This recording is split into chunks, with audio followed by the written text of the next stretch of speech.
La FRCA, le département de la Réunion et le CIRAD vous présentent Terre d'ici.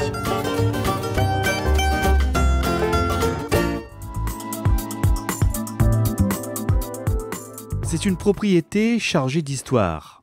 À la ravine des Cabris, le vieux domaine ouvre de nouveau ses portes aux visiteurs.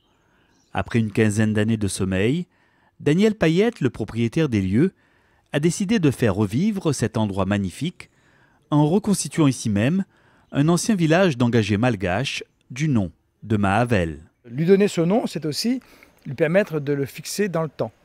Donc nous, on l'appelait le Mahavel, et vous avez effectivement un ensemble de villages, de paillotes, de maisons. Il faut savoir que quand on a retrouvé ces maisons, elles étaient complètement affaissées et puis souvent encore bâties en paille. La première année, en 2002 je crois, on les a remontées en paille. Mais la paille, ça coûte extrêmement cher pour le montage. Là, ça demande une main-d'œuvre conséquente et lourde. Donc on a préféré remettre directement sur un aspect qui nous posera moins de contraintes, tout simplement. Entre 1882 et 1930, la fin de l'engagisme, ce petit village de Mahavel a réellement existé. En le recréant, Daniel Payette souhaite redonner une âme à ces lieux qui représentent une page de l'histoire de notre île. Alors l'intérêt, c'est de faire sentir cette atmosphère-là de petit village. On a l'impression là qu'on est effectivement à Madagascar, c'était des engagés malgaches, il faut s'en souvenir. Grâce à des associations de quartier, une sorte fortement impliquée dans le quartier, des personnes, d'un certain âge, viendront animer. De temps en temps, nous aurons, je dis bien de temps en temps, ce sont des personnes âgées pour la plupart, nous aurons des gens qui viendront faire la scène de la vie du café. Donc griller café longtemps, à la grègue, après couler à l'huile à la grègue, griller, couler à la grègue, assis sur pas de pâte, boire une petite tasse, etc. C'est des scènes de vie. Des scènes de vie que le visiteur pourra sans peine imaginer aussi à travers les différentes cases de ce village. Donc on retrouvera effectivement dans ce village la couturière, on sait qu'elle existait, elle s'appelait vraisemblablement Lily. On n'a pas d'image, on n'a pas de gravure de cette personne-là, mais on sait qu'elle existait. On retrouvera également la maison de celui qui, en fait, était un peu responsable de ce village, qui servait de relais avec le propriétaire. Donc, à l'époque, on disait le commandeur, tout ce qu'on pouvait imaginer. Une maison, je veux dire, un petit peu plus stylée, mais sachant qu'elle avait 2 chambres à l'arrière. On n'a pas pu les faire. Donc on n'est pas, comme on dit, on ne peut pas être ravagé par ces esprits parce qu'en fait ils ont vécu là, ils ont été, je veux dire, vraisemblablement bien entretenus, bien, je veux dire, soignés. Et le remettre en route, à mon avis, c'est remettre en place cette mémoire. Le rendre hommage à ces personnes qui ont œuvré. C'est grâce à ces gens-là qu'on a toute cette structure.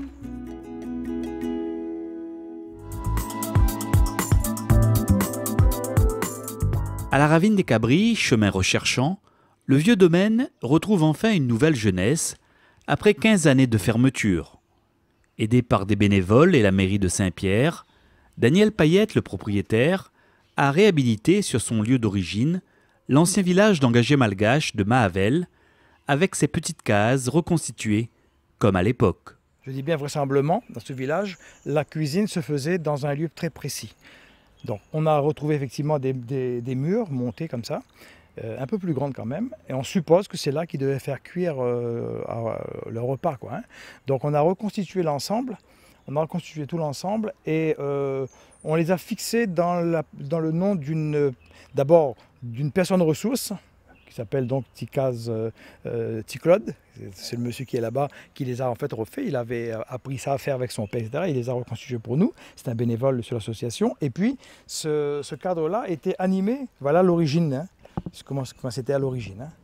C'était à l'origine. Donc, on l'a reconstitué et on a les Boilis qui venaient l'animer comme personne ressource en les années, je dirais, 91 jusqu'à pratiquement 2000. Ancienne propriété agricole, le vieux domaine recèle également toute une richesse végétale avec une collection d'arbres fruitiers que le visiteur pourra découvrir ou redécouvrir en se promenant dans ce magnifique jardin. L'objet, c'est aussi de parler de notre histoire, notre peuplement. La Réunion, il n'y avait rien. Donc les hommes ont ramené des fruits. Alors pourquoi ils ont ramené, d'où ça vient? Pourquoi ils ont ramené? Qu'est-ce qu'on en faisait dans le pays d'origine? Qu'est-ce qu'on en fait maintenant? Donc tout cet usage-là, il faut le garder au-delà de la confiture. Mais il y a des fruits, il y a des écorces qu'on pouvait utiliser pour se soigner, pour se blanchir les dents. Par exemple, le bilimbi. Est-ce que les gens savent encore que ça se faisait? Est-ce que les gens savent encore que le bilimbi pouvait être utilisé pour enlever les taches de rouille sur les tissus? Bon, c'est un usage qui ne nous appartient pas, un usage qui vient de l'Inde. Un code de Coromandel pour la plupart, donc, mais ça a été transféré à La Réunion et on les a utilisés. Nos plantes endémiques et indigènes occupent également une place de choix dans cet arboretum, réalisé en partenariat avec le Conservatoire botanique de Mascarin. Daniel nous présente ici un bois noir des Hauts.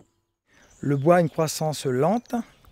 Le tronc était utilisé pour les bois, pour faire les charpentes, quelquefois des objets, voire en menuiserie particulièrement.